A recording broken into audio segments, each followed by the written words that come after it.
शांति शांति। शंकरं शंकराचार्यं केशवं बादरायणं सूत्रभाष्यकृतौ वन्दे भगवन्तौ।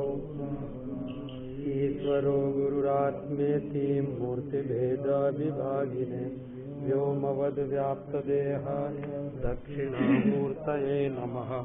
ओम शांति शांति शांति।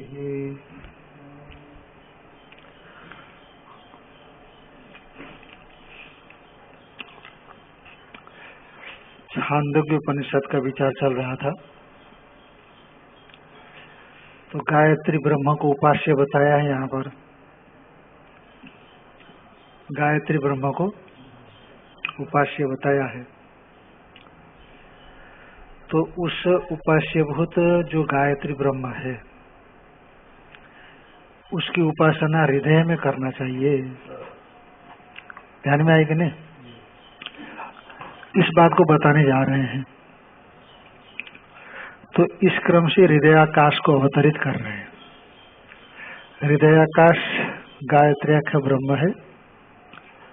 तो उसकी उपासना करने के लिए हृदयाकाश को क्रमशः अवतरित कर रहे हैं। कैसे बता रहे हैं? यद् वै तत् ब्रह्म इति इदं भावतत् यो अयं बहिर्धा पुरुषाद आकाशो यो वै स बहिर्धा पुरुषाद आकाशः अयं भावश यो अयमन्तः पुरुषे आकाशो यो वै स्वन्तः पुरुष आकाशः अयं भावश यो अयं अंतर हृदये आकाश तदेतत् पूर्णम् अप्रवर्ति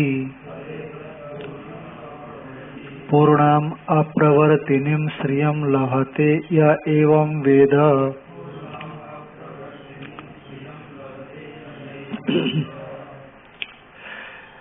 ये जो त्रिपाद अमृत रूप ब्रह्म है तो व्यापक है, सभी जगह पर है। तो उसको हृदयाकाश रूप से उपास्य बनाने के लिए क्रमशः उसका व्यवहार उसको कहा जा रहा है।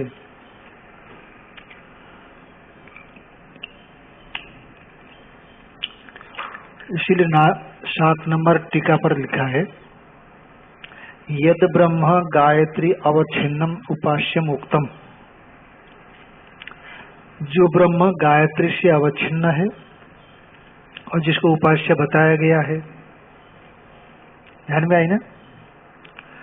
और जिसका षड्विध और चतुष्पाद बताया गया है तो उसको हृदयाकाश से तद्धेयमिति वक्तुम। हृदयाकाश में वो ध्येय है। ऐसे बताने के लिए क्रमेण हृदयाकाशम अवतारयति, क्रमशः हृदयाकाश का कथन करते हैं। यद् वै तत् ब्रह्म इति, यद् वै तत् तावान अस्य महिमा ततो जायश्च पुरुषः पादोस्य विश्वाभूतानि त्रिपादस्यामृतं दिवि। विश्ववन सर्वा, कहीं विश्वाता कहीं सर्वा। कहा कि ये जो गायत्री रूप ब्रह्म की महिमा विभूति विस्तार तावान उतने परिमाण में है जितने परिमाण में यह प्रपंच है। पर जो निरुपाधिक ब्रह्म है, गायत्री उपाधि से भी परे है, गायत्री का जो निरुपाधिक स्वरूप है तो उससे भी श्रेष्ठ है। ततो जायश्च पुरुषः, क्योंकि अस्य गायत्र्याख्यस्य ब्रह्मण, ब्रह्म का एक पाद। ध्यान में आए कि नहीं? उसमें संपूर्ण जगत है, विश्वभूतानि। और अस्य त्रिपाद अमृतम, इसका जो अमृत रूप त्रिपाद है वह दिव्य माने स्वस्वरूप में स्वात्मनि अवस्थितम। अस्य माने किसका? गायत्र्यात्मनो, है ना। गायत्र्यात्मा संबंधी पुरुषाख्यम अमृत रूपमिति। गायत्री आत्मा, गायत्री आत्मा वो तो एक परिच्छेद में आ गया ना। गायत्री आत्मा तो गायत्री उपाधि वाला है, परिच्छिन्न हो गया, उपाधि स्वरूप है। उससे संबंधी, क्योंकि उपाधि में जो उपहित है वस्तु तो निर्विशेषी है, उपाधि में आने से गुण विशिष्ट बताया उसको। जैसे मान लीजिए इस हॉल में आया हुआ आकाश को हमने कहा यहाँ पर 20 टन माल आ सकता है। यह हॉल में 20 टन माल आ सकता है, हमने ऐसा कह दिया है कि नहीं? क्या केवल ये हॉल में क्या खाली जगह? खाली जगह माने आकाश, व्यापक आकाश में केवल 20 टन ही आएगा क्या? पर इसने घेरा हुआ आकाश में 20 टन आएगा, ऐसा कह दिया। तो आकाश मानो 20 टन से परिच्छिन्न हुआ। आकाश 20 टन रूप परिच्छेद से परिच्छिन्न होने पर भी ये जो आकाश है ये तो व्यापक है कि नहीं? इसीलिए 20 टन परिच्छेद से परिच्छिन्न जो आकाश, तो इस आकाश से संबंधी जो किसी से भी अपरिच्छिन्न जो महाकाश है कि नहीं, 20 टन के परिच्छेद से परिच्छिन्न आकाश का संबंधी महाकाश है कि नहीं? पर क्या 20 टन से परिच्छेद हो गया या इन दीवारों से आकाश परिच्छिन्न हो गया, तो इस परिच्छिन्न आकाश का संबंध उस अपरिच्छिन्न आकाश से है कि नहीं?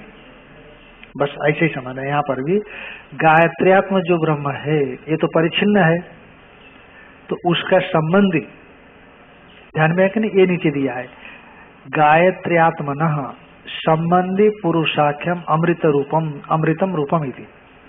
गायत्र्यात्म जो ब्रह्म, अस्य माने गायत्र्यात्म कस्य ब्रह्मण संबंधी न त्रिपाद अमृतम। त्रिपाद जो अमृत रूप त्रिपाद है वो कहाँ है? द्युलोक में, द्योतनवती स्वस्वरूपे आत्मनि अवस्थितम। तो तत् ब्रह्म, यद्वै तत् ब्रह्म, वो जो गायत्र्याख्य ब्रह्म है उससे संबंधी जो त्रिपाद अमृत है, त्रिपाद रूप अमृत ऐसा ले लेना। गायत्र्याख्य ब्रह्म का त्रिपाद रूप जो अमृत, वो अमृत वह यद्वै तत् ब्रह्म इति, यह जो अभी बताया गया गायत्री आत्मा से संबंधित त्रिपाद रूप अमृत, वह इदम भाव तत्व, वह अमृत यही है। यह अमृत इदम भाव तत्व, यह यही है। कहते कौन? यो अयम बहिर्धा पुरुषाद आकाश, ये पुरुष से जो बाहर का आकाश, पुरुष माने शरीर है ना, सिर पानी आदि मती शरीर, ठीक है ना। इस शरीर से बाहर आकाश है, वो अमृत जो त्रिपाद अमृत है, ये त्रिपाद अमृत ये शरीर से बाहर का आकाश है। आकाशो, तो इसलिए त्रिपाद अमृत रूप ब्रह्म है, उसको बाहर के आकाश के साथ तालमेल बनाया, तालमेल कर दिया, एक है। यही है जो त्रिपाद अमृत है, ये क्या है? बाहर का आकाश है। क्योंकि आकाश भी उसी में प्रतिष्ठित है, इसलिए वही आकाश है। वह कहा कि योगेश बहिर्धा पुरुष और आकाश, ये जो अवयवी का पुरुष से बाहर का ये आकाश है।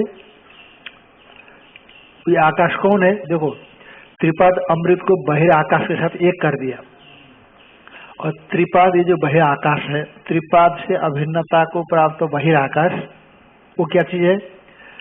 योगै स बहिर्धा पुरुषाद आकाश, ये पुनरुक्ति हो गई ना, तो आगे अन्वय करने के लिए उसको पुनरुक्ति कर दिया। जो पुरुष से बाहर का आकाश है वह अयम बावश, ये वही है। त्रिपाद अमृत को बाहर आकाश बता दिया, और बाहर आकाश, त्रिपाद अमृत वही है जो बाहर का आकाश है, जो बाहर का आकाश है वो वही है। कौन? यो अयम अंत पुरुष आकाश।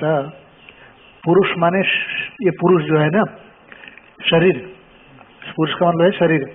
शरीर में जो आकाश है, शरीर के भीतर में जो आकाश है, तो त्रिपाद को कहा लाए? शरीर के भीतर आकाश में ले आए। त्रिपाद को पहले बाहर आकाश बराबर बनाया और बाहर आकाश वही जो शरीर के भीतर में आकाश है, तो बाहर के आकाश को अंदर ले आए। ध्यान में आए कि नहीं? तो अयम बावस योयम अंत पुरुष है आकाश। पुरुष में जो आकाश है, पुरुष में भीतर जो आकाश है, तो ये पुरुष में भीतर जो आकाश है वो तो रोटी उड़ी चावल और उसमें जाता है। योगेशो अंत पुरुष आकाश। पुरुष में, शरीर में भीतर जो आकाश है, अयम बावस, ये वही है। कौन है? यो अयम अंतर हृदय आकाश। ये जो हृदय में अंदर जो आकाश है, यही ब्रह्म है। ये कैसा है? ये जो शरीर में जो आकाश है ये वही है। कौन? यो अयम अंतर हृदय आकाश। हृदय में, हृदय पुंडरी के भीतर में जो आकाश है, आकाश स्थलिंगात इत्यादि बताया है, जो आकाश है तदेतत, ये जो आकाश है क्या है? पूर्णम। जो त्रिपाद अमृत है, वही आकाश को से अभिन्न कर दिया, वही आकाश को शरीर के भीतर के आकाश से अभिन्न कर दिया, उसको हृदय के भीतर के जो आकाश है उसके चलिए अंदर। क्यों? उसको उपास्य बनाना है। इसी को कह दिया नीचे, यद ब्रह्म गायत्री अवच्छिन्न उपास्य में उक्तम। जो ब्रह्म गायत्री से अवच्छिन्न उपास्य बताया वह हृदयाकाश से तद्धेयम। हृदयाकाश में उसको ध्यान करना। इति वक्तुम क्रमेण हृदयाकाशम, इसीलिए क्रमशः हृदयाकाश को अवतरित करते हैं। हृदयाकाश ब्रह्म का अवतरण करते हैं उसको ध्या बनाने के लिए। तदेतत पूर्णम, वो कैसा है? पूर्ण है, सभी को पूर्ण करके अवस्थित है। वो अप्रवर्ती, पूर्ण होता है तद पूर्णम अप्रवर्ती। वो अप्रवर्ती है, वो परिवर्तन को प्राप्त होने वाला नहीं है, उसमें कोई परिवर्तन नहीं होता, कोई उसमें आने जाने वाला नहीं है। परिवर्तन ही है ना, कुछ आए कुछ जाए, हाँ, कुछ बिगड़े, कुछ धर्म आए कुछ धर्म चले जाए, अनुच्छिति धर्म है। अप्रवर्तनिम तो अनुच्छिति धर्म है। तो ऐसा जो स्वरूप है उसका, इस स्वरूप को जो जानता है, पूर्णाम या एवं वेद, ऐसे जान करके जो उपासना करता है, तो उपासक के लिए पूर्णाम अप्रवर्तनिम श्रेयम लभते, ये दृष्ट फल बताया है ना। पूर्णम अप्रवर्तनिम श्रेयम लभते, पूर्ण अप्रवर्ती अनुच्छिति धर्म वाला, बहुत दीर्घकाल तक रहने वाला जो ऐश्वर्य है, ध्यान में आए कि नहीं, विभूति ऐश्वर्य उसको प्राप्त कर लेता है। ये दृष्ट फल हो गया। और अदृष्ट फल है कि वो स्वर्गर्भ हिरण्यगर्भ, स्वर्गर्भ जो हिरण्यगर्भ उसकी प्राप्ति कर लेता है, ब्रह्म को प्राप्त, हार्द ब्रह्म को प्राप्त कर लेता है। यद वै तत्त्रिपाद अमृतम गायत्री मुखेण उक्तम, ये जो त्रिपाद है अमृत है जिसको गायत्री के माध्यम से बताया गया है, ब्रह्म ब्रह्म इति इदम भाव तत्, यह वही है। इदम एव तद, इदम भाव तत् माने इदम एव तत्, यह वही ही है। यो अयम प्रसिद्धो बहिर्धा बहि पुरुषाद आकाशो भौतिक, जो ब्रह्माकाश कहा गया है ना, अमृत त्रिपाद अमृत जो कहा गया है, इदम भाव तत् माने इदम एव तत्, तत् माने वह जो बताया ब्रह्म वो यही है। कौन है? यो अयम पुरुषो बहिर्धा बहि पुरुषाद आकाश भौतिक, वो भौतिक आकाश, ये जो अमृत त्रिपाद अमृत का दिख नहीं रहा है, अप्रत्यक्ष आकाश, खाली जगह जो मानते हैं ना, इसलिए शब्दाश्रयत्व ने आकाश अनुमेय मानते हैं, वेदांती भी अनुमेय ही मानते हैं। न्यायिक वैशेषिक तो अनुमेय मानते ही है, पर शब्दाश्रयत्व न वेदांत अनुमेय मानते हैं, वेदांती भी इसको क्या मानते हैं, क्योंकि भगवान भाष्यकार ने भाष्य उसमें लिखा है, भाष्य में यह प्रत्यक्षेपि ही आकाशे बालास्थल मलिनता ध्यध्यस्यन्ति, ऐसा बोलते हैं अध्यास भाष्य में। अप्रत्यक्ष ही आकाश है। आकाश अप्रत्यक्ष है, प्रत्यक्ष नहीं है। उसमें बाला माने अज्ञानिनः अविवेकिनः मूढ़ा, मूढ़ अविवेकी लोग तल मलिनतादि अध्यस्यन्ति। तल आकाश का तल मलिन है। तल माने इस भाग को तल बोला जाता है। ऐसा लगता है ना आकाश पहाड़ के ऊंचा टकरा रहा है, बीच में ऊंचा है, तो ऐसे जो ऊंचाई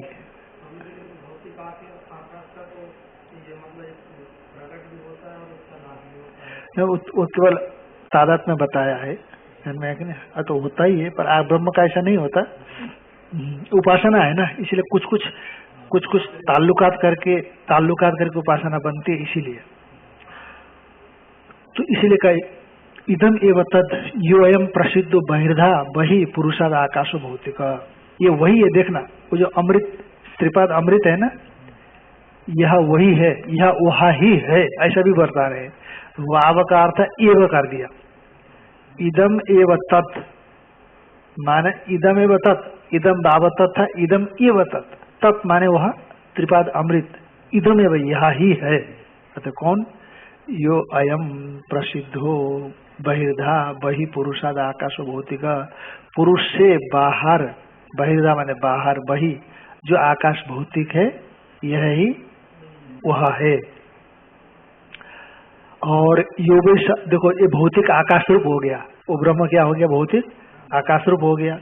तो योगेश बहिर्धा पुरुषाद आकाशोक्त, पुरुष से बाहर का जो भौतिक आकाश कहा गया है, वह आकाश अयम बाव स माने इदम एव स, अयम एव स, अयम एव स, यह स माने वह, यह ही है, माने वह माने जो आकाश, स माने जो भौतिक आकाश, पुरुष से बाहर का भौतिक आकाश, अयम यह ही है, भौतिक आकाश यह ही है। कहते कौन? यो अयम अंत पुरुषे शरीर आकाश, पुरुषों ने शरीर, शरीर में जो आकाश है। और तो योगे स्वंत पुरुष आकाश, पुरुष के भीतर में जो आकाश है वो क्या है? अयम बावस, अयम एवस, यह वह ही है। कौन? यो अयम अंत हृदय, हृदय पुंडरीक आकाश, हृदय पुंडरीक में तो ब्रह्म है ना, तो जो हृदय पुंडरीक में आकाश है, ऐसा करके उसको यहाँ पहुंचाया, पर पहुंचाया नहीं, है ही पहले से, ध्यान में आएगा नहीं।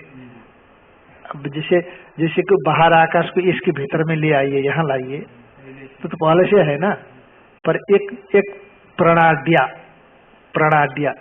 जैसे कि पादोश्य विश्व सर्वभूतानि त्रिपादस्य अमृतन्य भी, एक पाद में तो सभी भूत है ब्रह्म के, और ब्रह्म का त्रिपाद कहाँ है? अमृत में, स्वरूप में है। तो ऐसा लगता है बहुत कहीं दूर होगा, ऐसा लगता है कि नहीं? अमृत में मैंने त्रिपाद में तो भूत हो गए, तो भूत से बाहर होगा, ऐसा लगता है ना मन में। इसीलिए वो जो बाहर था उसको भीतर ले आए, जो बाहर था ना उसको ये नजदीक के आकाश में ले आए, और उसके आकाश को शरीर के भीतर में ले आए। हाँ अच्छा है, अंदर है, और उसको हृदय आकाश में पहुंचा दिया। तो वही ब्रह्म है, ध्यान में आए कि नहीं? जो गायत्राख्या ब्रह्म है, जो त्रिपाद अमृत में है, वो हृदय स्थायी है। ऐसा कहा करके उपासना में उपयोगी के लिए, सूचना के लिए बताया।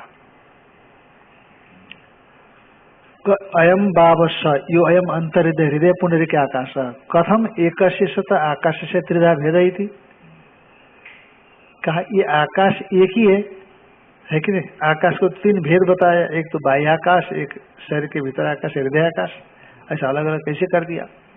कथम एकस्य सत आकाशस्य, एक होता हुआ जो आकाश, इस आकाश का त्रिधा भेद उच्यते, कैसे तीन प्रकार का भेद बता रहे हैं? उच्यते बाह्येन्द्रिय विषय जागरित स्थाने नभसी दुख बाहुल्यम दृश्यते।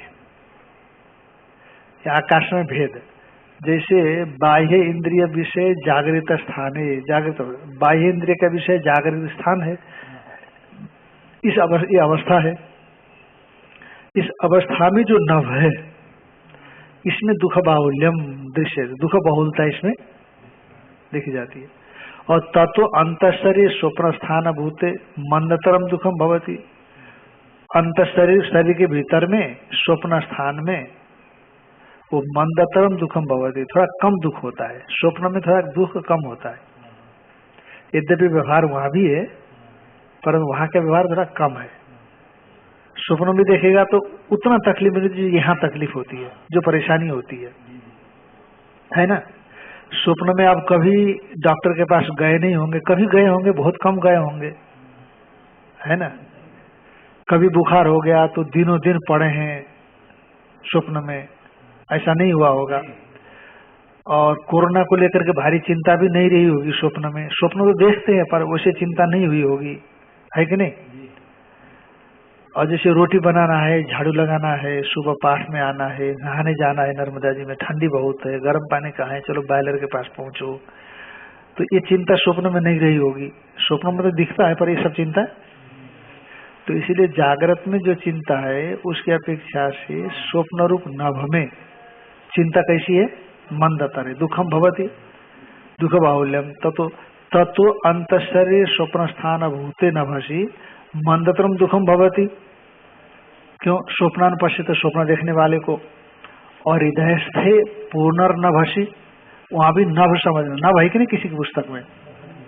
ततो अंतःशरीरे स्वप्न स्थान भूते मंदतरम दुखम भवति स्वप्नान पश्यता, या नभ दिया कि नहीं दिया, क्या दिया है?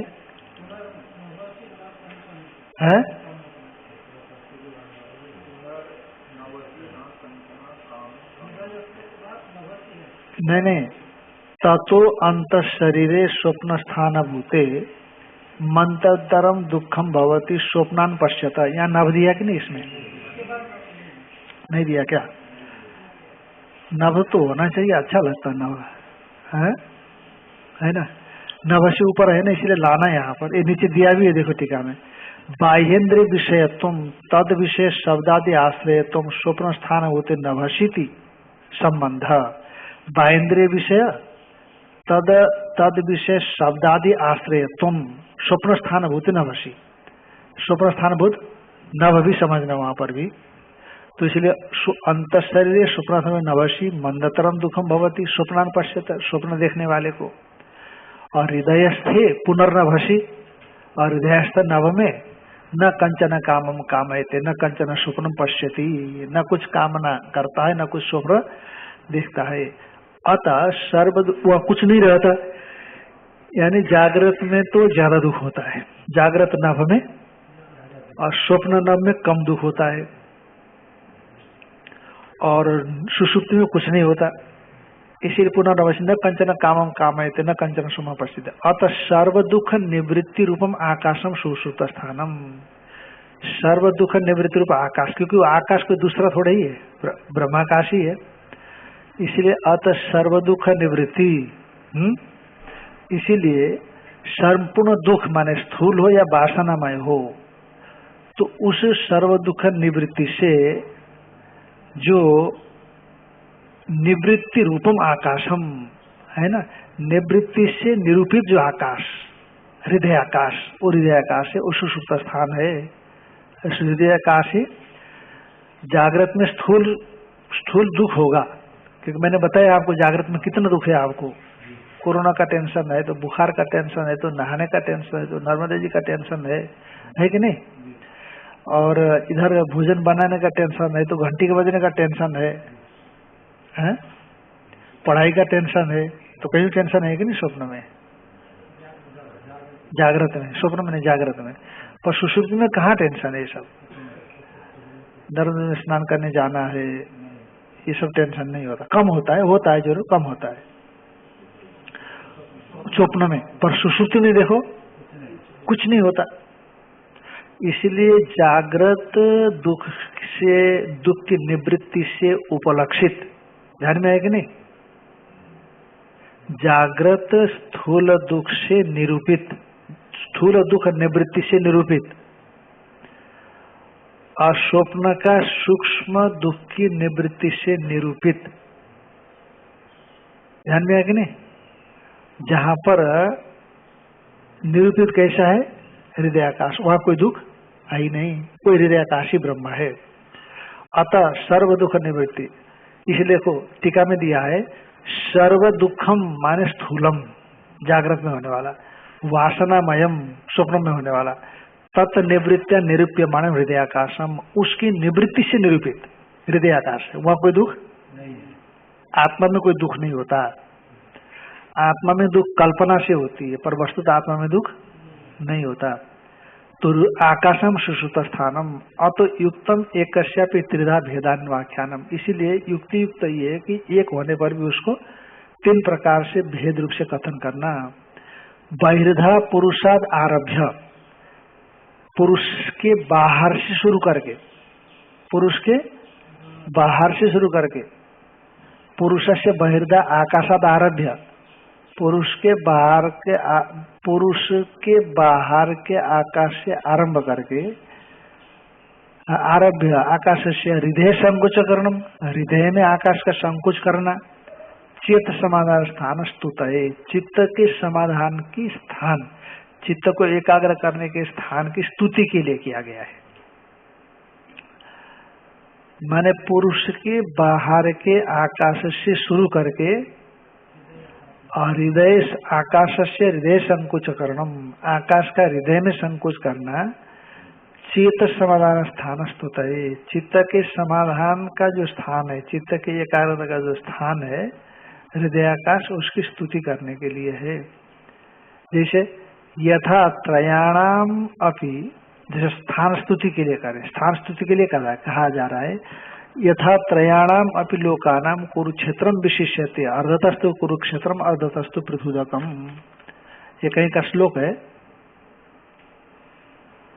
त्रयाणाम अपि लोकानाम, देखो तीनों लोग ठीक है, अच्छे हैं, पर इनकी अपेक्षा से कुरुक्षेत्र में विशेषता है। पुण्य क्षेत्र है ना, धर्म क्षेत्र कुरुक्षेत्र, धर्म युद्ध हुआ ना वहां पर, इसीलिए वो धर्म युद्ध भी धर्म ही है ना, यद्यपि युद्ध है पर धर्म है। धर्म से जो धर्म के लिए लड़ा गया युद्ध वो भी क्या है, लोग मरते हैं तो मरेंगे, यज्ञ में तो पशु हिंसा होती है, परंतु धर्म है, पाप नहीं कहलाता। धर्म और अधर्म शास्त्र निर्धारित है, आपकी बुद्धि से निर्धारित नहीं है। धर्म अधर्म के विषय में शास्त्र ने यज्ञ में पशु हिंसा को अनुमति दी है, तो इसीलिए पशु हिंसा को भी धर्म कहा जाएगा। और शास्त्र ने हिंसा को निषेध किया है बाहर, तो यदि हिंसा करेंगे तो क्या हो जाएगा, वो पाप हो जाएगा। खाने के लिए, स्वार्थ के लिए हिंसा करेंगे तो पाप होगा। यज्ञ संपादन करने के लिए, देवताओं की संतुष्टि के लिए कर्म करेंगे तो क्या होगा, वो उसका पुण्य नहीं होगा। धर्म का निर्णय शास्त्र से होता है, इसीलिए शास्त्र कहता है त्रयणा में भी लोकानाम कुरुक्षेत्र में विशेष, तीन लोक में तीनों लोग ठीक है, पर कुरुक्षेत्र की विशेषता है। इसलिए कुरुक्षेत्र के वैशिष्य को समझो कि कुरुक्षेत्र बहुत विशेषित है, बहुत अच्छा है, स्नान करने से पुण्य मिलेगा। सूर्य ग्रहण में देखो वहीं जाना पड़ता है कि नहीं, सूर्य ग्रहण में कुरुक्षेत्र की महिमा गाई गई है। चंद्र ग्रहण में तो चलो गंगा यमुना नर्मदा कहीं भी स्नान कर लो, और सूर्य ग्रहण में अन्य के अपेक्षा से कुरुक्षेत्र के ब्रह्म सरोवर है ना, ब्रह्म सरोवर है वो, तो वहां स्नान करने का महत्व है। पुष्कर में भी ब्रह्म सरोवर है, कुरुक्षेत्र में भी ब्रह्म सरोवर है, वहां का महत्व है। तो इसीलिए एक चित्त समाधान करने के लिए कहा ना, कुरुक्षेत्रम विशिष्यते, अर्ध तो कुरुक्षेत्रम, तो कुरुक्षेत्र में आधा तो कुरुक्षेत्र, आधा पृथुदकम, बहुत जल है, बहुत सा जल है। क्या कौन सा थे कुरुक्षेत्र का तालाब बनाया ना ब्रह्म सरोवर, कौन प्रधानमंत्री थे, नंदा जी, हाँ गुलजारी लाल नंदा जी, बस यही एक काम दिखता है उनका। कितने 3 दिन के थे प्रधानमंत्री, कितने के थे, कितने दिन के प्रधानमंत्री थे, 3 दिन के 15 दिन के थे वो गुलजारी लाल नंदा जी, हैं 3-3 4-4 दिन के। अच्छा, तो उसमें उन्होंने ब्रह्म सरोवर, उसी से अजर अमर हो गए वो। जब तक ब्रह्म सरोवर रहेगा तब तक हर कोई उनकी याद करेगा। जैसे सोमनाथ जी को लेकर के पटेल जी का तो खैर याद करने के बहुत से हैं, पर धार्मिक लोग सोमनाथ के मंदिर के उद्धारक के रूप में पटेल जी को भी याद करते हैं ना, तो उसी तरह से। तो इति तद्वत जैसे कहा गया है चित्त समाधान करने के लिए, मैंने लोकत्रय की अपेक्षा से विशिष्ट है, उसी तरह से बाहर आकाश, फिर अंदर आकाश, फिर हृदय आकाश, क्योंकि चित्त समाधान करने के लिए स्थान की स्तुति की जा रही है। तद्वत तदेतद हार्दाकाशाख्यम ब्रह्म, तो हृदयाकाश रूप जो ब्रह्म है पूर्णम माने सर्वगतम, सर्वगत है। न हृदय मात्र परिच्छिन्नमिति मंतव्यम, यद्यपि हृदयाकाशे चेत समाधीयते, यद्यपि हृदय का हार्दाकाश मात्र में चित्त का समाधान होता है, हार्दाकाश मात्र ब्रह्म में चित्त का समाधान होता है, फिर भी वो ब्रह्म कैसा है? हार्दाकाश ब्रह्म पूर्ण है, सर्वगत है, न हृदय मात्र परिच्छिन्न मिति मंतव्य, हृदय मात्र परिच्छिन्न वो नहीं है। मैंने हृदय हार्दाकाश ब्रह्म में चित्त समाधान बताया जा रहा है, तो हार्दाकाश तो छोटा है, तो ब्रह्म भी छोटा ही होगा। कहते यद्यपि हृदयाकाशे चेत समाधीयते, हृदयाकाश के ब्रह्म में चित्त समाधान किया जाता है, पर उसका उपाधि तो छोटा है ना, फिर भी वो हृदयाकाशाख्य जो ब्रह्म है उस उपाधि में अवस्थित जो ब्रह्म है छोटा नहीं। जैसे हॉल छोटा है, हॉल के भीतर का आकाश छोटा है हॉल की वजह से, परंतु आकाश का संबंध महाकाश के साथ व्यापक है, ऐसे समझना है इसको, समझना है कि नहीं? जैसे हमारे हृदय में ब्रह्म है तो वह हृदय की वजह से छोटा है, अंगुष्ठ मात्र पुरुष है, परंतु पुरुष का संबंध हृदय के परिच्छेद से परिचिन्न नहीं होता, केवल उपासना के लिए बुद्धि को वहां पर एकाग्र करने के लिए कहा दिया गया है। अब नर्मदे के पत्थर उठाकर शिव जी है, सालगनों के पत्थर उठाकर के तो विष्णु जी है। अरे उतने में थोड़ी विष्णु होते, विष्णु माने व्यापक, विष्णु व्याप्तो धातु से विष्णु शब्द बनता है कि नहीं?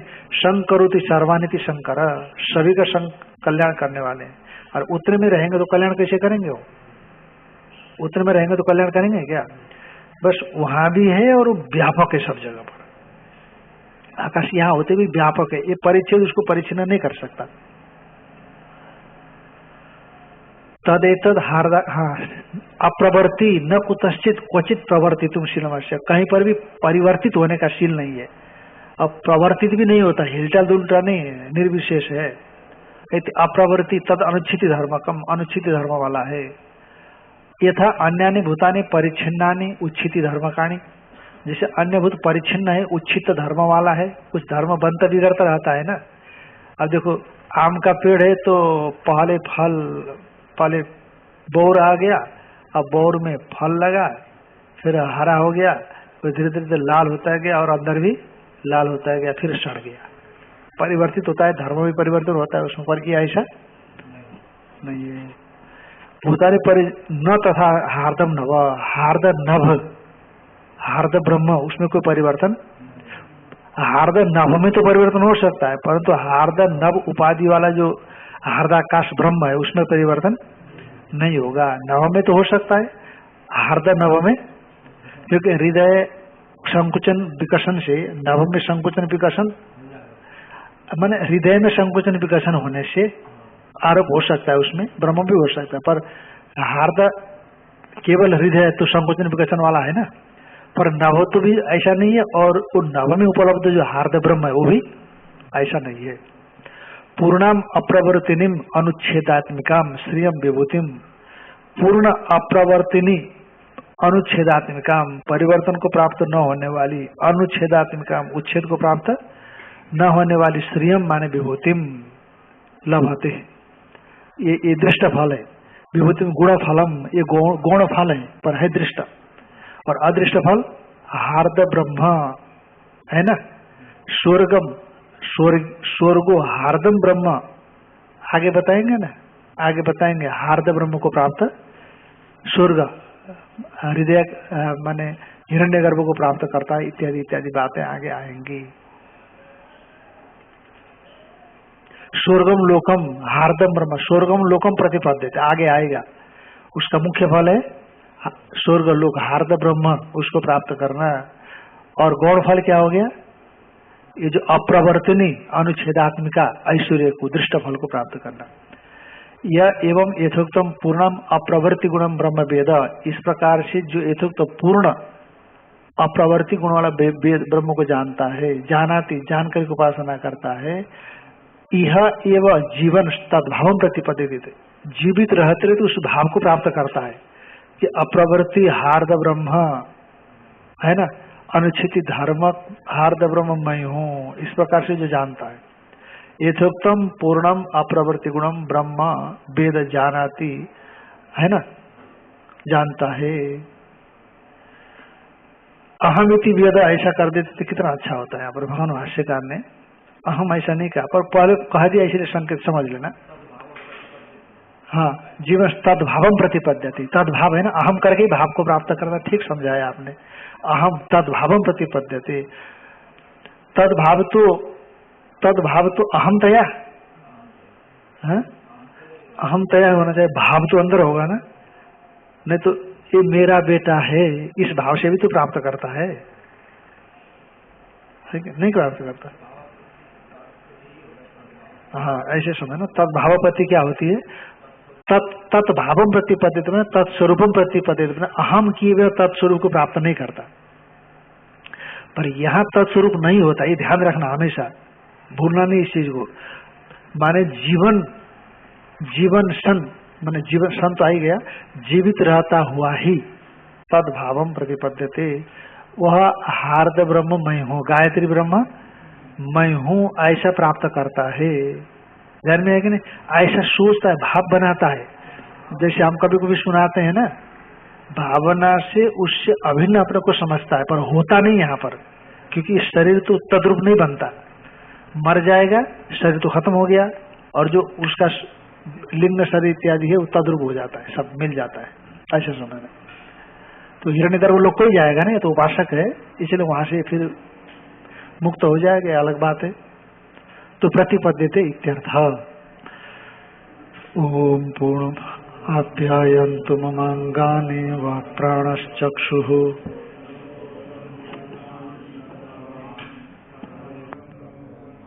UHF is disconnected.